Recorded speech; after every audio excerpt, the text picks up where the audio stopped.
Insurance isn't one size fits all, and shopping for it shouldn't feel like squeezing into something that just doesn't fit. That's why drivers have enjoyed Progressive's Name Your Price tool for years.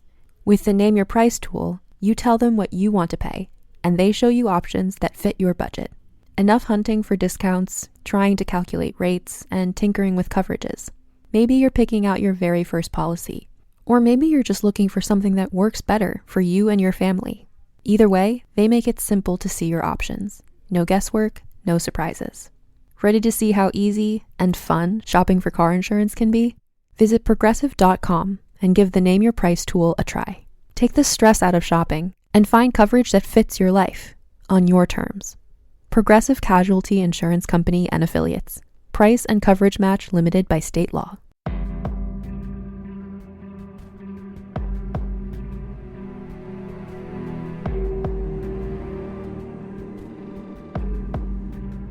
When Brandi Celenza was shot in April of 2018, the police were told one story. That story was the same in 2018, 2019, and 2020. It only changed shortly before the case went to trial. And the question came down to what it usually comes down to.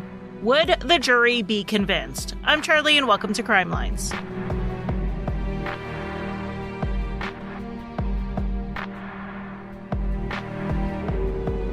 Hello and welcome to Crimelines. Today's episode was recommended by a listener, Amanda, and I want to thank her for sending it in. When I get case suggestions, I usually put them on the list, and when I have time, I do some preliminary research on them just to see if there's enough information for a whole episode or if there's something in the case worth talking about. You'd think after a decade of doing this, I would be a good judge of the length of a case based on the early research, but I am not. I thought my last episode on Les Arnold was going to be 20 minutes long, and I thought my episode on John and Joan Hill would be 45 minutes. But I actually got this one right. When I got Amanda's email suggestion, I had a minute, so I looked it up right away and found that the trial was broadcast on Court TV. But even better, the trial transcript is up on the Flagler County Court website when you look up the docket history, so I started skimming the transcripts and I knew there was not just enough information on this case, but some interesting points I think we should touch on. So today we are talking about Brandi Ruth Celenza. So let's go ahead and start there. Brandi was born in March of 1993, north of Orlando in Longwood, Florida. When she was a kid, her family moved out to Palm Coast, which is between St. Augustine and Daytona Beach. As you can imagine, growing up on the Florida coast gave Brandi a love for the beach and the outdoors in general. After high school, Brandi had a son who we will call Mason because I don't like to name minors here on Crimelines. Brandi's relationship with Mason's dad did not work out, so she was a single mom in her early 20s when she reconnected with someone on Facebook in 2015, Keith Johansson. They had met at some point before this, but when they did, Brandi was dating someone else, and Keith was quite a bit older than her. They were 11 years apart, so dating wasn't really something they explored then. But then one day in 2015, 22-year-old Brandi messaged Keith on Facebook with just a "don't I know you" type of message, and by the middle of that year, they were romantically involved. Brandi had her son Mason most of the time, and Keith had shared custody of his daughter, so the two eventually blended their little family by moving in together, and in May of 2017, after about 2 years of dating, they got married. It was around this time that Keith, who worked as a roofer, hurt his back pretty badly, and as a result, he got a settlement. With that money, they made some pretty big changes as a family. Brandi quit her job at Keith's suggestion, given that they didn't need her income in that moment. This would give them a little bit more time together as a family. They also started talking about doing a vow renewal, even though they hadn't been married very long, because with the money, they could pay for a fancier ceremony that they weren't able to do when they got married the first time. And then they found a house in Palm Coast to rent that was perfect for their family, and Keith put down a full year of rent up front. From the outside, things seemed to be going well. Mason was happy at school. Brandi was talking about maybe going back to work because she really did like working and getting out of the house, and Keith and Brandi were talking about having a baby together. But that veneer of family happiness started wearing off on the morning of April 7th, 2018, when Keith called 911 at 10:37. Keith said he needed an officer to their house because while he was in the shower that morning, he heard 2 loud bangs. He came out of the bathroom to find Brandi on the floor with 2 guns near her. The dispatcher did what dispatchers do and sent emergency services out to the house while also trying to talk Keith through first aid, starting with putting pressure on the wound. Keith told the dispatcher he couldn't really see where Brandi was injured. There were 2 small areas of blood, but he didn't see a pool of blood or a hole or anything he would have expected. The dispatcher tried a couple of other suggestions, like what about CPR? What about trying to rouse her? What about doing something to help his wife? There were times on the call when Keith just didn't respond to the dispatcher's instructions. Like one time when he was asked if he was applying pressure to the wound, and he answered that there were 2 guns on the floor and maybe she dropped them, putting them away.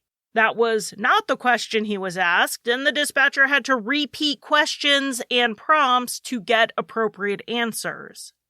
Other times, when Keith was asked about putting pressure on Brandi's wounds or giving her CPR, he would have a reason why he couldn't do it. But not the same reason every time, different ones. He said he didn't want to hurt her more. He said he couldn't get to her because there was stuff all around. He even said he was so wet from the shower that he was sliding all over the floor, and that kept him from helping her. Literally any answer except, sure, let me go help my wife. Keith would actually complain to the responding officers that the 911 dispatcher wasn't very nice to him. But I think you can understand why. She was frustrated with his lack of action. She knows there is a woman who has been gravely and possibly fatally injured. And the only hope to help her in that moment was a guy who was acting like he was trying to give CPR on a slip and slide. I was frustrated just listening to the call, so then imagine my confusion when I then read that the police report said Keith wasn't even wet when the first responders got there. Keith had to unlock the front door to let them in, and they noted immediately that he was wearing a pair of jeans, had no shirt on, and his hair and pants were perfectly dry. Keith led the first responders back to the bedroom where Brandi was lying on the floor between the bed and the nightstand. While they checked on Brandi, they had Keith and Mason leave the house. The one small mercy to all of this is that Mason was in his room watching TV that whole time, and he didn't see anything. Brandi was checked for vital signs, but they weren't terribly surprised when they didn't find any. She was very pale, and her lips were tinged blue. 25-year-old Brandi Celenza was dead from 2 gunshot wounds to her chest, one that severed her aorta and caused massive internal bleeding. In looking around the bedroom, the police immediately knew the scene was weird.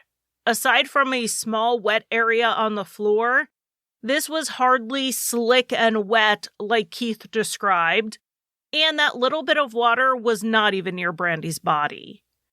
Looking in the bathroom, the shower area was dry. The floor walls, on and off knob, even the soap didn't look like someone had just rushed out of the shower minutes before. So the shower story did not make sense from the start, and neither did the theory that Brandi accidentally shot herself. Close to Brandi's feet were 2 9mm handguns that were facing each other, and it did not look like they fell where Brandi, had she been holding them, would have naturally dropped them after firing. What was near her body, where you would expect it to be if she dropped it from where she was her cell phone. The corporal who took Keith and Mason outside to talk to them got a statement from Keith, captured on his body camera, and then Keith gave a longer statement at the station that was also recorded. Using this information, the investigators built out a timeline for the 12 hours or so leading up to Brandi's death, according to Keith. The night before, which was April 6th, Brandi and Keith had a friend over to watch a movie, and then Keith and Brandi fell asleep on the couch. Around about 2 a.m, Keith woke up because his back hurt, and he suggested they move to the bedroom, which they did. Brandi then got up earlier than Keith did that morning because she had to get up with Mason. Brandi and her sister also had plans to go to the fair that day, so Brandi messaged her sister to see if she needed her to come over early to help with something before they went, and the message was sent around 10:15. Brandi's sister did reply, but she never heard back. Based on Keith's statement, it would have been after this that Brandi came into the bedroom to wake him up. She said she was making breakfast and he decided to take a quick shower first. So he went into the living room and grabbed the jeans he had worn the day before because he was going to wear them again. Then he went through the primary bedroom to the attached bathroom. Keith said he got into the shower and Brandi came in and peeked through the curtain in a playful manner, and everything just seemed normal. He said he was in the shower for about 5 to 10 minutes when he heard a pop, and he initially thought maybe it was Mason playing with a balloon and accidentally popping it. But that was a fleeting thought because very soon after he heard a second bang and immediately it registered these were gunshots. Keith said he got out of the shower and ran into the bedroom to see what was going on. He saw Brandi on the ground, 2 guns on the floor, and he immediately called 911 and told them that he thought she had accidentally shot herself. While on the phone with the dispatcher, Keith threw on the pair of jeans he brought into the room with him so that he wasn't completely naked when he let the first responders in. Keith was pretty adamant in his statement that he did not think this was a suicide. He said Brandi wasn't depressed, and though she had been on an anti-anxiety medication in the past, she had been off of it for a while. He said she seemed upbeat that morning, she was looking forward to the day at the fair, and beyond that, she was just happy with her life overall. They were making future plans like that vow renewal, and even having a baby in the next year or two. The only thing that Keith did bring up was Brandi's grief over the loss of a baby from before they were even together. He said she would have times when the grief would creep up on her unexpectedly, which is how grief goes for most of us, but otherwise she seemed to be overall not depressed. The investigators asked Keith about any drug use, and he said that he and Brandi sometimes smoked a little weed, but that was about it. But then he later said that Brandi actually smoked almost daily, particularly after she stopped that anti-anxiety medication. But he didn't admit to any other drug use or type of drug use in this interview. By the time they had Keith back at the station questioning him, they knew the scene did not look like what Keith was describing, and it just seemed baffling that Brandi had inadvertently shot herself twice. And they told Keith as much. It just didn't really make sense. But these detectives were smart in how they approached it to avoid Keith shutting down when he got confronted too much. They essentially blamed Brandi's family for them asking these questions. They said the family was bound to want answers, and as much as they hated having to do this to someone whose wife just died, they knew they'd get pushback from the family if they didn't thoroughly investigate Keith's story.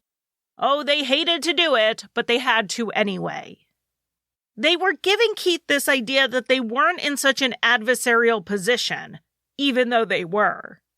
And Keith bought it. He admitted that he and Brandi's mom didn't get along, so he could see her pushing the police on their investigation.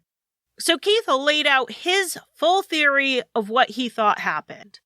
We have to remember that Keith never, in these initial statements, ever said he was in the room when the shooting happened. He was in the shower and didn't see anything. But to start with, Keith did admit that both of the guns were his and they were in the house unsecured. One of the guns he said he usually kept in his car, but they were having an issue with a neighbor who had cut across their yard and there was some interaction between them, and he was just acting strangely enough that Keith decided to bring the gun inside. The other gun was kept next to Keith's side of the bed. So one theory Keith had was that maybe Brandi was making the bed and picked up the guns. She dropped one of them, causing it to discharge, and that was the first shot. That then caused Brandi to drop the second gun, which then hit the floor and also discharged, shooting her a second time. That story doesn't make a lot of sense, so don't bother thinking about it too much. The point is that Keith had an improbable, if not impossible, theory of the crime, and the investigators were not buying it. So they, of course, asked Keith about how his relationship with Brandi was, and he said it was great. In fact, it was the best relationship he had ever been in, and aside from a few spats here and there, they didn't really fight. He was asked directly if they were both faithful within the relationship, and here Keith mentioned something he seemed a little hesitant to talk about. Keith said it ended up not being a big deal, but Brandi had recently confessed to him that she had some type of online affair, if you really want to call it that. He said it happened months before, but she decided to come to him and confess. Basically, she had sent someone some racy photos, but by the time she told Keith about it, she said it was over and she had deleted the accounts associated with that sort of thing. Keith said that he thought it was noble of Brandi to confess to him because she had gotten away with it. He had no idea it had happened, and Brandi promised it wouldn't happen again. The detectives thanked Keith for being transparent about that because, as they said, a lot of people would leave out details like that, and Keith's response was, and I quote, "Listen, I'm an honest person." Just remember that for later. As this interview progressed at the station, the detectives would be given small pieces of information from others outside the room that they would then ask Keith about. One thing was something Mason said. While Keith was being interviewed, Mason was also at the station being interviewed by a forensic interviewer who is trained to talk with children. So to Mason, he was just playing with puzzles and toys and getting to yap away while an attentive adult asked him little questions here and there. Mason's story of what happened that morning was pretty simple. He said he was in his room when he heard his mom have, quote, a little scream, followed by 2 shots, and that his mom was by herself when it happened. He was asked how he knew she was by herself, and he said that's what his dad told him. So we know Keith told Mason something that day before the police arrived, and it seemed interesting that he made sure to tell Mason that Brandi was alone when she was shot. But what the investigators really wanted to ask Keith about was the first part of the story, the little scream. Mason heard his mother scream and then heard 2 bangs. Why would she scream before either gun went off if it was an accident? Keith's response was that Mason was lying about the scream and that he lied all the time.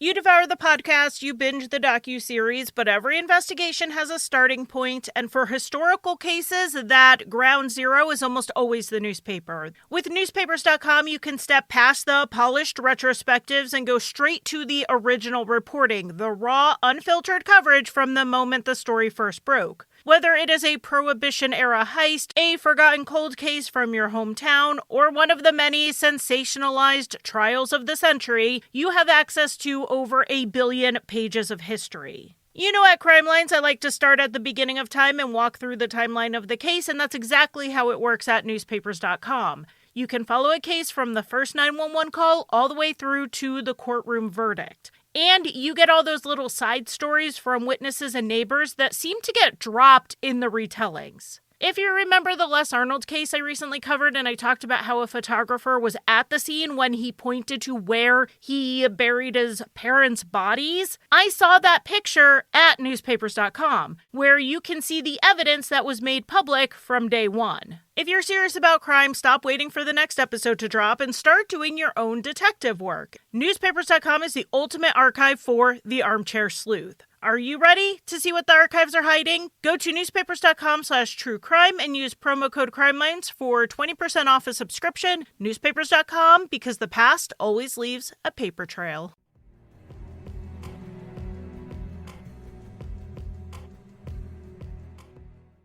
Another new piece of information the investigators got during this interrogation was about security cameras that were in the home.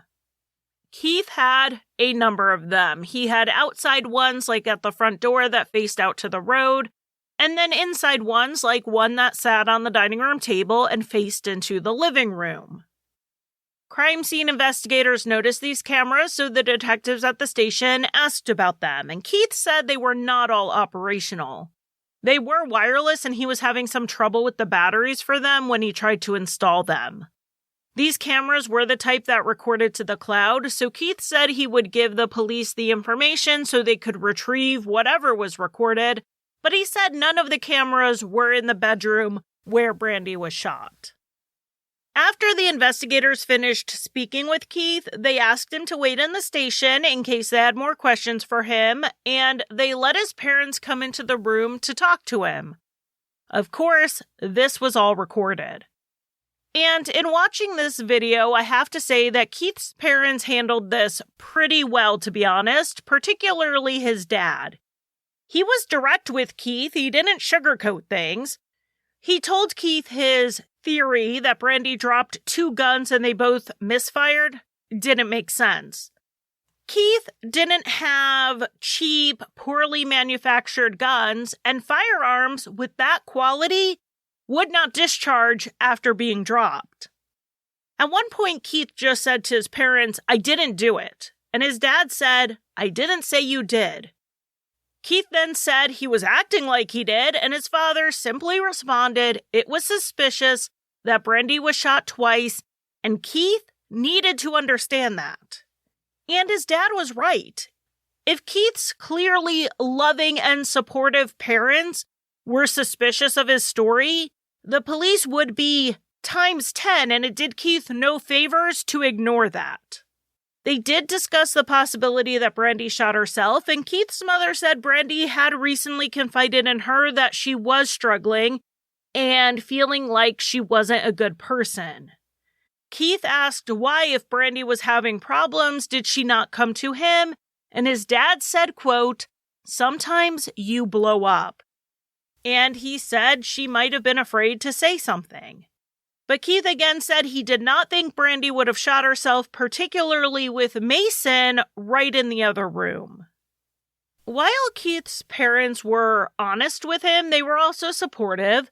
They encouraged him to get himself and Mason into counseling as soon as possible, and they offered to even break the news to Mason that his mother had died, knowing that he needed to be told with compassion, but also with composure. And the composure part was what they thought Keith would have a problem with. He did not seem like he would be able to hold it together for Mason in that moment. Something I noticed in watching these clips of the video of Keith with his parents, I was left wondering if Keith's dad was either law enforcement, former Leo, or maybe he just watches a lot of true crime shows, because he was talking about what the investigation would be looking for, and he mentioned the trajectory of the shots, which would actually turn out to be very important in this case. And it's something that was looked into at the autopsy, which happened the day after the shooting and after Keith had been released to go home. The autopsy ruled out a few scenarios like suicide. Brandi was shot twice. One was to the center of her chest, and it was a contact or near contact wound based on the stippling pattern. But this shot, the one right to the chest, was not fatal because this bullet was rubber. Rubber bullets are sometimes called non-lethal projectiles, but they're more accurately described as less lethal because a contact shot to a soft area of the body could still cause death, but the chest is well protected, so this rubber bullet was stopped by Brandi's breastbone. The second shot, however, was also to the chest, but this was a regular bullet, and it was fired at a distance of at least 2 feet away. There was no way Brandi could have shot herself that second time. This second shot, which was to the right of the rubber bullet, was the fatal wound. This shot went through Brandi's body, so they had an entrance wound and an exit wound, making it pretty easy to see the trajectory of the bullet. And the bullet went at a downward angle. So that ruled out the theory that the gun hit the floor and fired up at Brandi, and it also ruled out the only other person in the house other than Keith, which was Mason. Keith actually at one point floated the idea that Mason came into the room, picked up one or both of the unsecured guns, and pulled the trigger. But that could not have happened with a downward trajectory. Brandi was small, 4 feet 8 inches tall, but she was still taller than a 6-year-old. As far as the guns went, a ballistics examination unfortunately could not tell if Brandi was shot with one gun or both of the guns that were found in the bedroom. They were both 9mm, and regular bullets and rubber bullets do not perform the same when they fly through a barrel.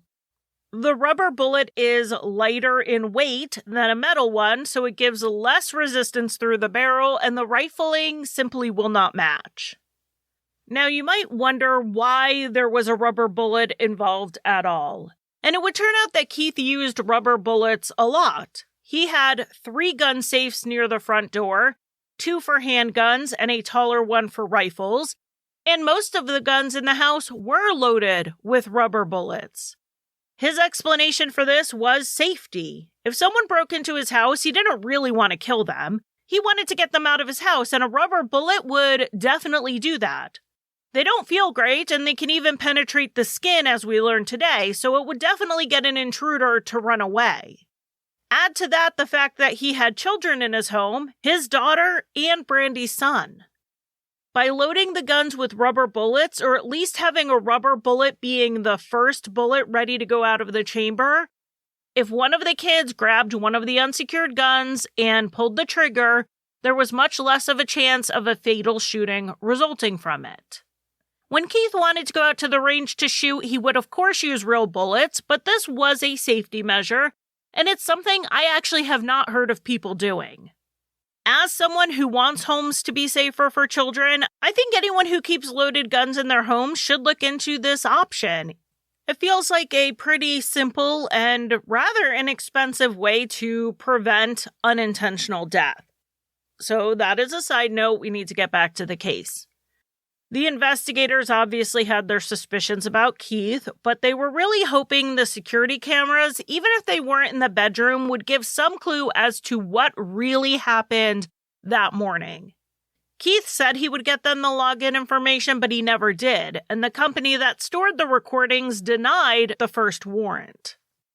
But the company at least agreed to preserve the evidence, so they put a freeze on the account so no one could delete anything. This gave the detectives the time to get another warrant. But because it was taking a while to get these recordings, about 2 weeks after the shooting, the investigators went out to talk to Keith, and they wanted the username and password to the system, but they also wanted to update with where they were in the investigation.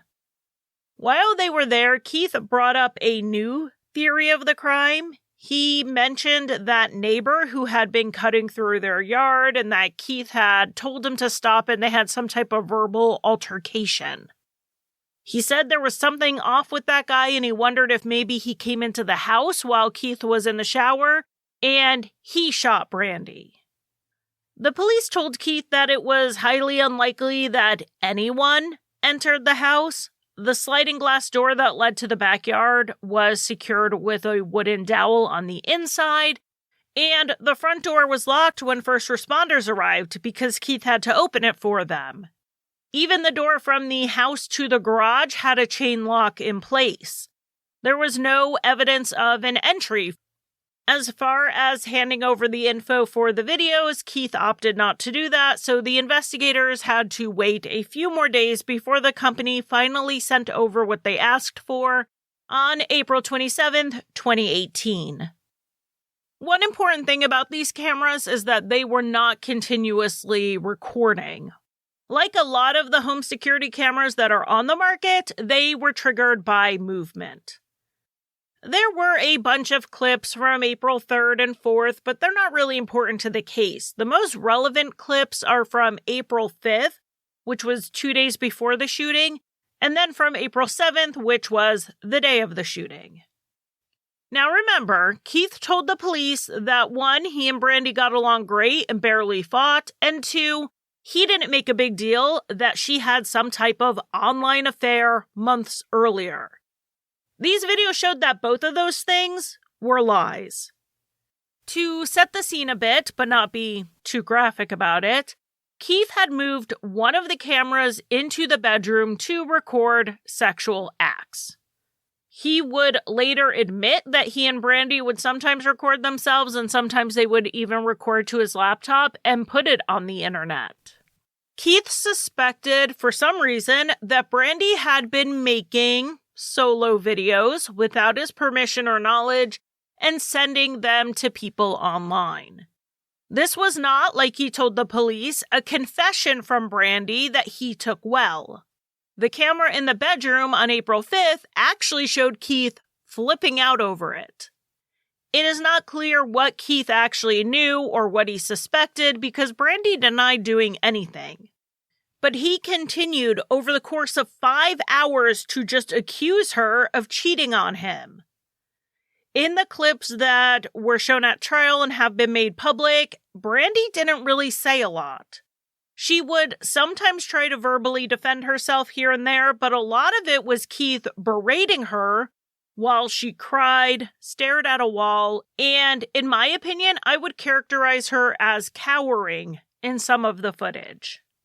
Through this verbal assault, Keith called Brandi every name you can think of calling a woman, and he said things like he would rather kill her than go to jail.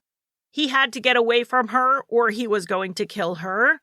Quote, call 911 and get me out of here or you aren't waking up, end quote, and so on.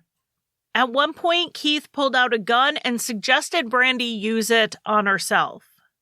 The video ended when Keith moved the camera out of the bedroom. There was no recording from April 6th, and the camera was next triggered on the morning of April 7th. At this point, the camera was on a table pointed towards the living room. It started recording while Brandi and her son were moving around that morning, and you even hear them say, I love you to each other, which is so bittersweet knowing that it would be the last thing Brandi ever said to her son. At one point, Brandi went to answer the door, and the outside camera picked up her conversation with the Jehovah's Witnesses who had knocked on the door, and they had a pretty normal conversation before leaving. At another point, you see Keith come into the living room to get his pair of jeans before he went back towards the bedroom, which is what he told the police he did. It was later footage that caught him in a lie. 10:34 a.m. was the last video clip before the 911 call. Brandi was standing near the front doors where the gun safes were. She did squat down, almost like she was picking something up or maybe even getting a gun out of the bottom safe, except when she stood up and walked away, you can see that it's just her cell phone in her hand. She then walked in the direction of the bedroom. The recording then stopped because motion was no longer detected. So whatever happened or was said between Brandi and Keith in the few minutes between that video and the 911 call, it wasn't recorded. During the 10:37 911 call, though, the camera got triggered again because Keith walked out into the living room. And because of that, we know that as he was telling the 911 dispatcher about how he was slipping and sliding all over the room and how he couldn't get to Brandi, he was actually in the living room trying to clean up marijuana and drug paraphernalia before the police got there. So they had him on video lying to the dispatcher and not trying to help Brandi. With these recordings catching Keith in lies and his implausible story of what happened, he was arrested and charged with Brandi's murder on the same day the police got these videos. The day after his arrest, Keith called his dad from jail, and his dad told him that the police had a recording. Keith said, "Of what?" And his dad said he wasn't going to say over the phone. Again, he was smart. He knew not to say anything important on a recorded line. But he told Keith if he did this, he needed to fess up. Keith then said he didn't do it. He said, quote, "Not to my mind I didn't do this," end quote. And his dad said, "Well, you better start searching your mind." Keith also talked to his mom on the phone a couple of days later, and when Brandi's 6-year-old son came up, Keith said, "What if it was him?" trying to bring up the idea that a child did this, which we know he couldn't have.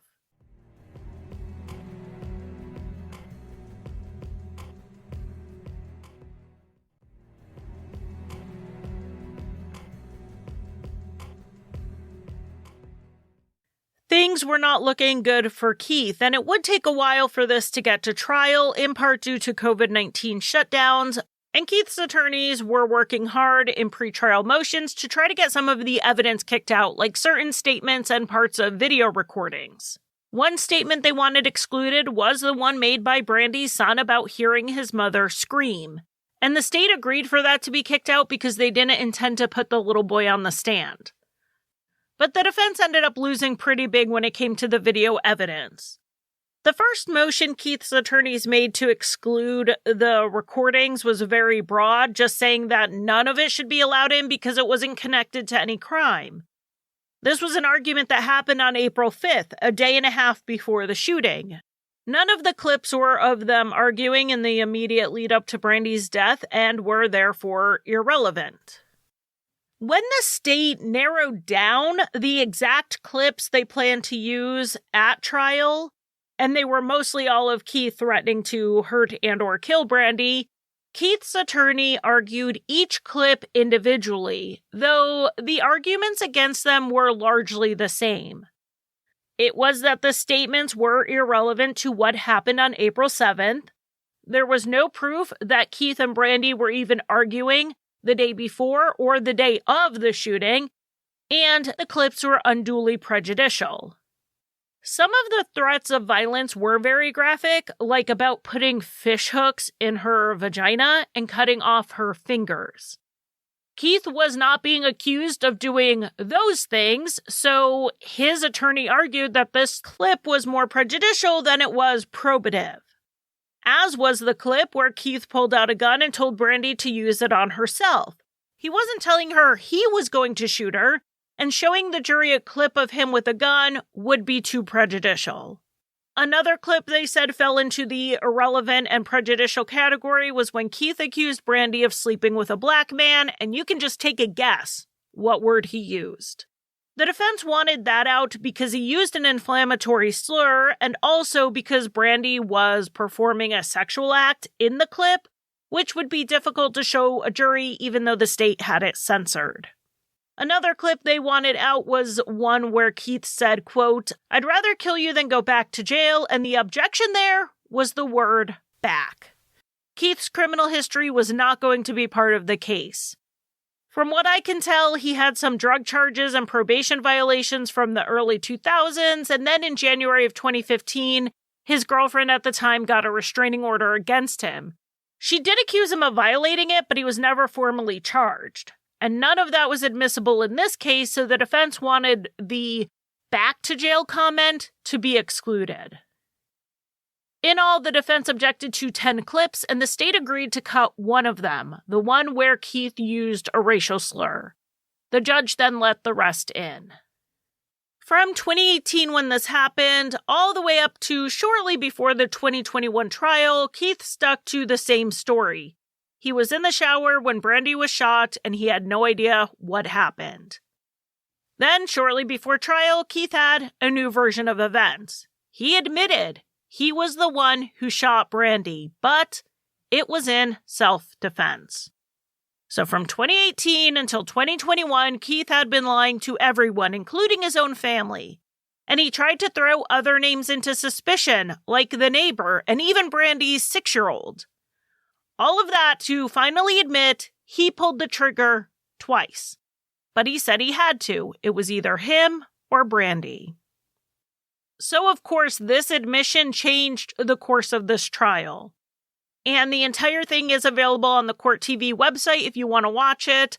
Like I said earlier, you can also access the transcript. I use the transcript, and here is why. When people testify in court, it is not like Law and Order where they just get to the point. Everyone has to give their credentials first, and you get to hear about how the detective has only been a detective for a year, but then for 12 years before that, they were doing this, and then they did this, and then they took this class, and they're an expert in this. And if they are an expert scientific witness, you get to hear their entire CV. This is actually very important information for the jury. That's why it's included. If someone is testifying about blood spatter, you need to know if they took a weekend course or a 12-week class.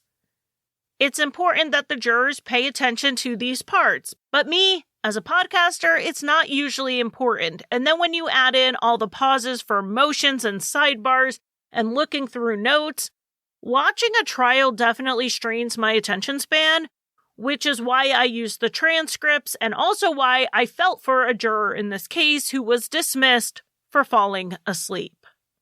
He was a college student who worked nights at a grocery store, so he sat for a full day of testimony, and then he went to work, and then he did his homework when he got home.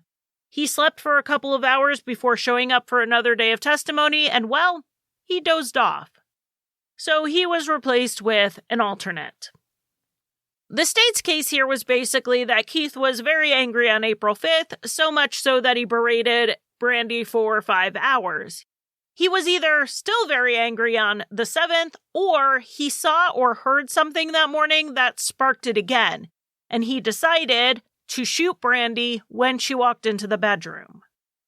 2 things were really in the state's favor here. The first was the recording of the argument, and the second was that Keith lied for years. If this was a justified shooting, why didn't he just say that from the beginning rather than pointing the finger in every other direction? According to Keith, when he took the stand, he said he was trying to protect Brandi's memory. The reason he had to defend himself against her was that she was in some type of meth-induced and/or sleep-deprived delusion and came at him first. And he did not want to expose her meth usage. The defense case built on the fact that methamphetamine was found in Brandi's system at the time of autopsy. Before we get into the likelihood of Keith's version of events, let me tell you what he said during his testimony, and then we can go over the evidence for and against it. Keith said that for the 10 to 12 days leading up to Brandi's death, both he and Brandi had been on a meth binge. He said he was barely sleeping, and he didn't remember seeing Brandi sleep at all. On the night of the 6th, before the shooting, he believed Brandi smoked the last of what they had purchased. On the morning of the 7th, Keith's story veers at the point he is in the bathroom with his jeans. He said he planned to take a shower, but he heard Brandi call out to him, "Boo," which was a nickname she had for him. The way she said it wasn't like an emergency, but it did sound urgent enough that he went from the bathroom to the bedroom to see what she needed. Keith said when he stepped into the room, he saw Brandi with a gun, one of the 9mm found at the scene. Brandi told him that he wasn't her husband and he was made of plastic. She was having some sort of delusion or hallucination and not exactly sure what was going on, but knowing Brandi was pointing a gun at him, Keith said he grabbed the other 9mm in the bedroom as he walked towards her. This all happened quickly, so he was walking towards her to disarm her while grabbing his other gun while also telling Brandi to drop her weapon. Keith got right up to Brandi and attempted to take her gun from her.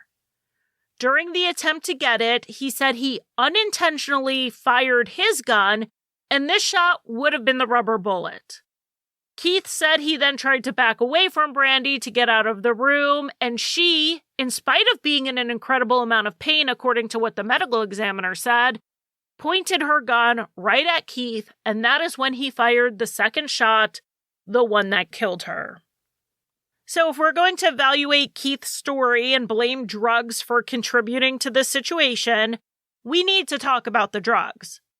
2 simple definitions before we get into it. Methamphetamine is the drug you consume, should you choose to consume it, and amphetamine is the metabolite that is produced as your liver breaks down the methamphetamine. When a person takes meth, they will test positive for the methamphetamine pretty quickly, but not for amphetamine because it has to get broken down first. So the longer the meth is in your body, the lower the meth level will be and the higher the methamphetamine would be until they are both out of your system. As one goes down, the other goes up. When Brandi died, both levels were pretty low. It's hard to say when she last used meth based on this because there are so many factors that go into how quickly meth is metabolized, like frequency of use, the size of the person using, their liver function, etc. In Brandi's case, she was very small. She didn't even weigh 100 pounds, and her usage is unknown because the only person we have reporting this is Keith, and he has a motive to lie. But the autopsy did show that Brandi had chronic liver damage, so she actually probably metabolized the methamphetamine slower than average. The level of methamphetamine was 47 nanograms per milliliter, and amphetamine was 42. Because the drug and the metabolite were so close to being the same, the best guess was that she likely used meth several hours before her death, but within a day. Another piece of context to help you understand Brandi's levels is that 200 to 600 nanograms per milliliter is where you would see irrational aggressive behavior. Being that her meth was 47 and she also had THC in her system that she likely consumed right around the time she woke up that morning, Brandi was very likely coming out of any residual high from the meth, and the medical examiner testified this would make her less likely to hallucinate or have aggression.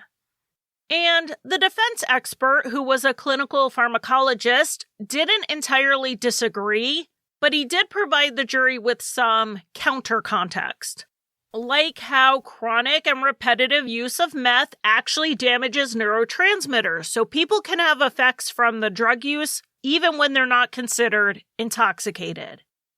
And if Brandi had not slept much at all for a week and a half, the sleep deprivation as she was coming off the meth could have led to hallucinations by itself. And I do think that was good information for the jury to have as they weighed this, but it is worth pointing out that the only person we had reporting about Brandi's lack of sleep was Keith, who had admittedly lied repeatedly up to that point. Since Keith lied so much, the defense had to know that the jury wouldn't necessarily believe him that everything was wonderful between him and Brandi after that April 5th argument. So they called to the stand 2 witnesses who saw Brandi and Keith on April 6th, the day before the shooting. One of these witnesses was a neighbor who Brandi was just getting to know thanks to standing at the bus stop with their kids. Brandi had Keith come over to meet the neighbor's husband, and they had a pleasant visit for about 20 minutes. Later that evening, one of Brandi's friends from her old job came over to smoke and watch movies, and she testified that everyone was in a good mood and there were no arguments or tensions between Keith and Brandi. The friend ended up leaving after Keith fell asleep on the couch, and she said Brandi seemed tired but otherwise normal. So the defense used these witnesses to show that the argument on the 5th had not carried over into the 6th and probably not into the 7th, which is a fair point in this trial. But I do want to digress a little bit to make a different point. The behavior Keith displayed in the evening and into the night of the 5th was absolutely abusive. He berated Brandi, he called her names, he threatened to hurt her, he threatened her life, he told her to kill herself. And then less than 24 hours later, the people who saw them had no idea any of that had happened. So, the next time you hear someone accuse their partner of abuse, but they always seem so loving in front of you, or they seemed like nothing was ever wrong and you never saw the signs, Don't immediately trust your own perception and discount the accusation. You saw what they let you see. And then on the other side of things, don't blame yourself for not seeing the signs or knowing more because people are good at hiding it. It's not just the perpetrator who doesn't want you to see it. Often the victim doesn't either. There is a lot of shame around being the victim of domestic violence, particularly when you aren't ready to leave. So just because both the victim and the perpetrator are hiding it doesn't mean it didn't happen. But for the sake of this legal case, it is worth noting that the people who saw the couple on the 6th did not see this argument continue or see any tension between them. We should also note that they didn't see any strange or delusional behavior from Brandi either. And we don't see it on the short video snippets we have from the morning of the 7th.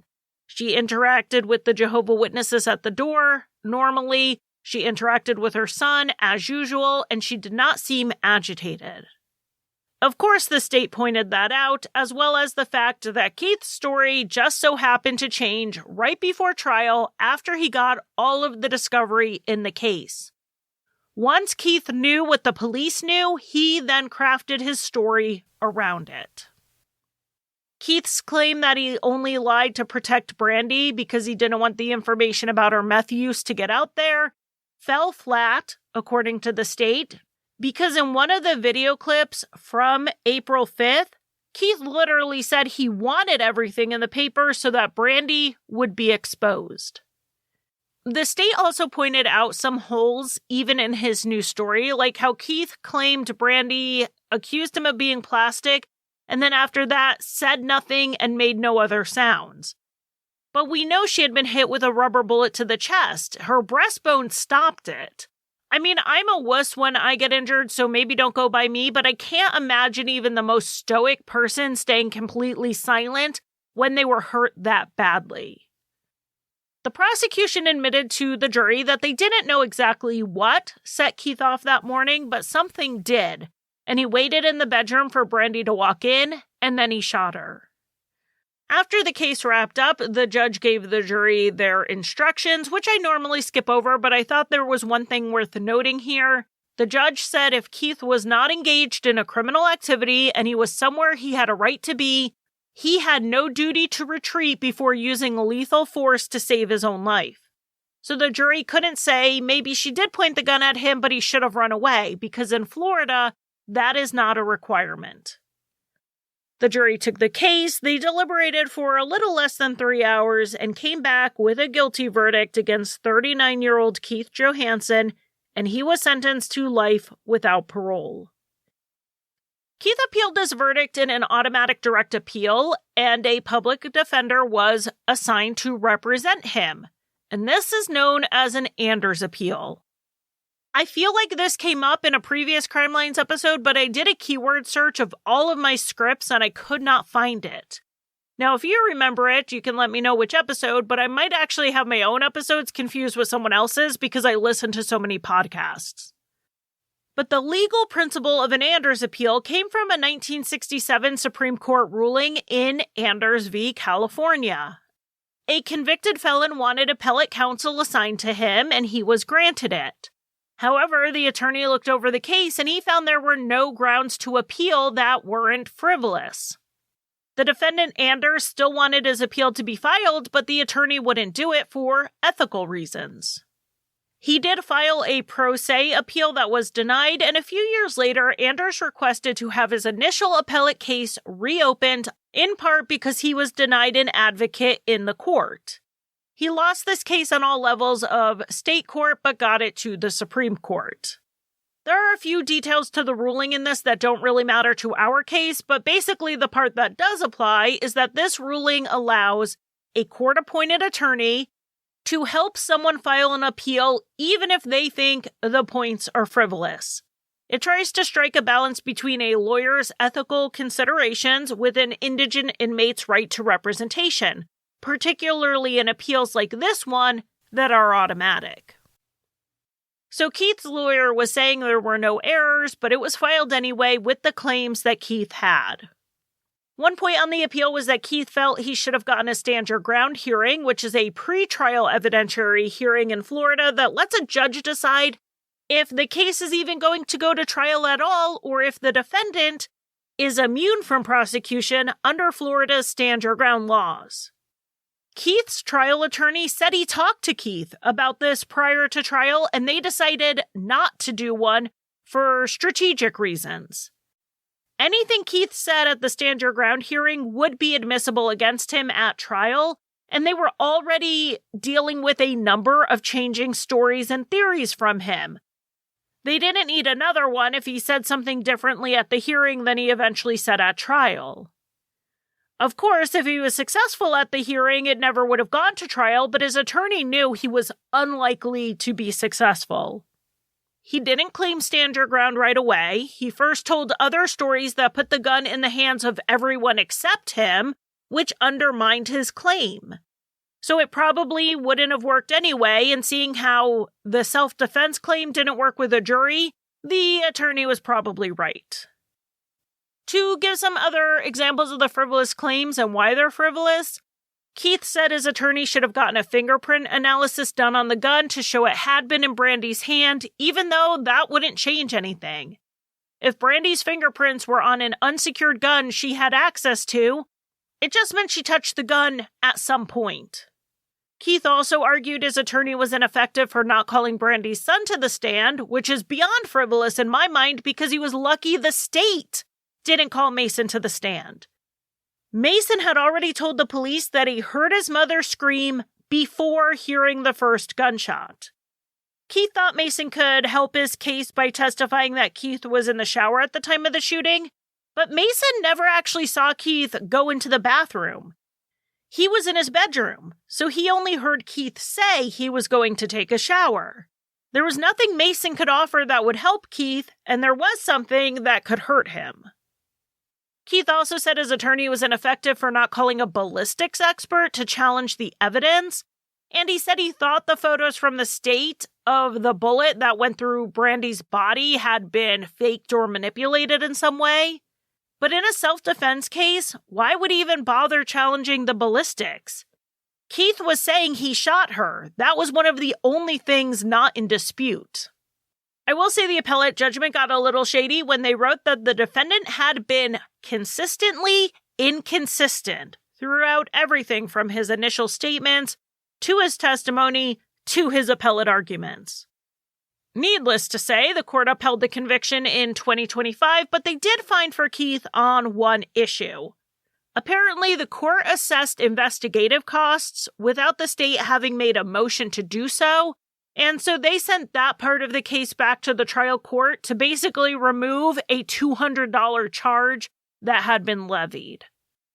As of this recording in early May 2026, Keith Johansson has filed a notice that he is appealing the appellate court's ruling.